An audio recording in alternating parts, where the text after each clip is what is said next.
Bonjour, bonsoir, salut à tous, ici Riger. On se retrouve cette semaine pour la review du scan 711 de One Piece.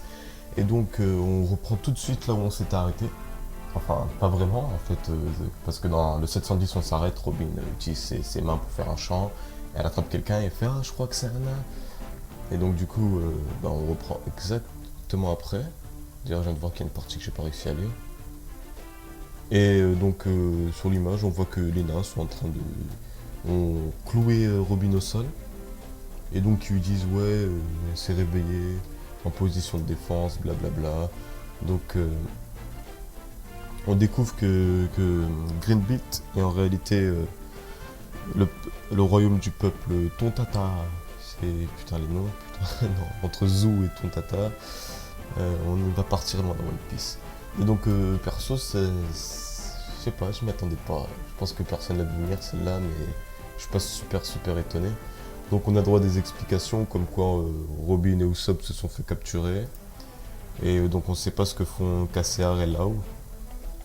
Enfin César et Lau. Donc on a des explications. Apparemment, il y en a un et il a les pouvoirs, tout ça. Et il a cloué Robin au sol. Et on remarque qu'ils sont crédules. C'est incroyable. Genre, tu leur dis ouais, on est gentil. Et ils laissent. Donc Robin en profite, hein, se laisse libérer, tout ça. Et juste après, on a une annonce. Genre, ils vont tous sauter sur elle parce qu'ils disent ouais, jette tes armes ou on te déshabille. Donc elle dit qu'elle a pas d'armes, donc ils y croient pas. Ils font ouais, bon, pour vérifier ça, on va te foutre à poil. Et t'as un nain qui arrive et qui fait non, cette humaine est une amie du héros, tout ça. Hein? Quand as-tu parlé par le héros? Et donc là, c'est juste magique, hein, c'est Usopp, quoi. Il a dû raconter un beau mytho. Juste après, on retourne sur Zoro. Donc personnellement, j'aurais pas, c'est pas ce que j'aurais aimé voir. J'aurais préféré voir Sanji. Mais on apprend quand même que les fameuses fées sont en fait l'unité des éclaireuses ou des éclaireurs, je sais plus, du, euh, du peuple Tontata. Et donc on a Zoro qui a appris que leur bateau allait être attaqué, tout ça. Et c'est là où moi je veux insister. Non, attendez, je finis de résumer. Donc le bateau va être attaqué, donc on apprend que la fée c'était un nain, qu'elle pleure, qu'elle a une force incroyable, et bla et bla. Et elle veut guider Zoro, mais bien sûr Zoro, comme c'est un bouffon, elle lui dit d'aller là-bas, il va à gauche, il va à droite, il sait pas où aller. Et donc, du coup, juste après ça, on a un retour vite fait sur le Colisée. Donc, Oda nous balance plein de petites intrigues hein, entre le royaume Tontata, le fait que le bateau va être attaqué. Et on apprend aussi qu'il y a un lien entre Rebecca, la gladiatrice, et le soldat qui va aider Frankie pour détruire l'usine. Mais apparemment, il faut qu'ils aillent aussi au champ de fleurs. Et donc là, il y a Zoro, Frankie qui se dirigent vers le champ de fleurs. Et allez savoir, peut-être que la femme à Sanji va aussi lui dire d'aller au champ de fleurs. Donc tout le monde va finir par se réunir. Et donc voilà, mais là j'ai pas encore trop réfléchi, je vais le faire pendant que je fais la review. Tout le monde pleure, le soldat dit que lui aussi il est triste, mais qu'il pourra pas pleurer parce que... enfin tout le monde pleure, qu'est-ce que je raconte. Rebecca pleure parce que... En fait, apparemment, elle veut gagner pour qu'ils puissent vivre ensemble, le soldat et Rebecca. Donc je pense que c'est des amis d'enfance, une connerie comme ça, que le joueur il l'a vu grandir et tout. Mais leur histoire m'intéresse pas personnellement. Et là, on finit le scan sur un truc que j'avais vu venir depuis je sais pas combien de reviews. Je cassais les couilles avec, je disais ça se passe trop bien, il va y avoir un bordel au bout d'un moment.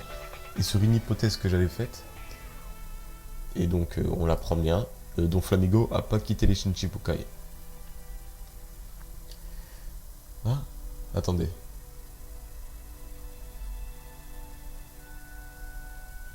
Ah, et on apprend aussi que Sanji était au courant de la fameuse trahison. Comment ça se fait? Je viens à peine de percuter. Sanji appelle là où il lui dit ouais, vous devez vite vous barrer, vous devez vous barrer tout de suite. Don Flamingo a pas quitté les Shichibukai. Ouais, bah ça, voilà, c'est par rapport à ça. J'en étais sûr qu'il y avait un deal entre la marine et Don Flamingo. J'en étais sûr. Moi, ça m'étonne pas. Je sais pas s'il y en a qui vont être étonnés, qui vont faire oh là là, ton Flamingo a trahi. Je m'y attendais pas, mais franchement, je l'ai vu venir à des kilomètres. Faut, faut pas que ça, pour qu'il y ait, comment ça s'appelle, une véritable intrigue, une véritable histoire. Dans ce genre de situation, faut qu'il y ait une trahison des deux. Je pense que Lau avait prévu de son côté peut-être de faire, là où il avait prévu lui dans sa tête déjà. Et donc là, il y a Don Flamingo qui se ramène, il y a Fujitora qui se ramène aussi. Tout le monde va se ramener sur Lau et César. Et franchement, je sais pas, peut-être que Lau va... Et là, ouais, donc pour la suite du scan, je sais pas du tout. Je voudrais bien que ça reprenne tout de suite sur ça, parce que je suis en train d'y penser. Je pense que Lau va essayer de s'échapper. Étant donné qu'il est tout seul, il n'y a pas Robin, il n'y a pas Usopp. Donc il va pas réussir à mon avis. Il va essayer de s'échapper, il va utiliser le cœur de César, il va faire ouais, donc Flamingo, si tu me laisses pas partir, je tue César, j'ai son cœur, si tu crois que je bluffe, blablabla. Et que Don Flamingo va en avoir rien à foutre. Un peu comme Barbe Brune a fait, enfin un peu comme César a fait à Barbe Brune. Du style ouais, je s'en fout que tu meurs, il trouve que t'es inutile, blablabla. Je sens que Don Fla va faire la même chose. Qui va lui dire tue-le si tu veux, tout ce qui compte pour moi c'est de t'éclater, blablabla. Ensuite, du côté de Sandy, peut-être qu'on aura droit aussi à lui. Et je pense qu'il y aura un truc. Lui aussi, il voudra rejoindre Green Beat. Il va dire à la meuf, ouais, t'en fais pas, quand j'aurai fini ça, je viendrai t'aider. Mais qu'elle va essayer d'insister, qu'elle va essayer de lui dire, non, Tatati, je préfère que tu fasses ça. Et que là, on aura enfin la personne qu'elle veut défoncer, qui est, je pense, une personne de la famille Donfla. Et donc Sanji va décider d'aller l'aider, et on aura droit à plusieurs dispersions. Je pense ensuite que du côté du bateau, là où il y a Brook, Nami, Momonosuke et Chopper, je pense qu'on aura droit à des petits combats. Mais qui feront pas le poids, qui commenceront à se faire malmener. Et que Zoro arrivera au dernier moment en héros. Et franchement, c'est tout ce que je peux voir franchement pour les scans suivants. Ensuite, je me suis pas trop attardé sur certaines choses. J'ai juste l'effet, je suis un peu déçu. Je pensais plutôt que c'était, j'avais dit, hein, Absalom avec son pouvoir du fruit de l'invisibilité. Mais en fait, au final, c'est peut-être même plus intriguant que ce soit que l'arc soit mis à part, que ce soit que des nouveaux personnages.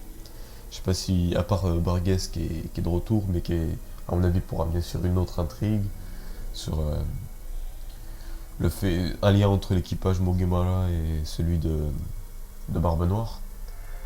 Je pense que c'est peut-être même mieux pour qu'il y ait une transition, pour pas que ça reste trop. Donc franchement, pour la suite du scan, j'ai hâte de voir la semaine prochaine tout ça. Et franchement, j'ai rien d'autre à dire, à part que peut-être que cette review aura pas de... Comment dire, de gameplay, parce que j'ai l'habitude de le faire avec le gameplay, si c'est la première review de moi que tu regardes. Parce que en ce moment, c'est un peu dur de faire un montage vidéo, tout ça, parce qu'il faut que j'ai mon ordi, mais ça c'est ma life, et t'en as rien à foutre. On se retrouve la semaine prochaine pour une autre review. A plus. Bonne nuit, bonne journée. C'était Rigueur.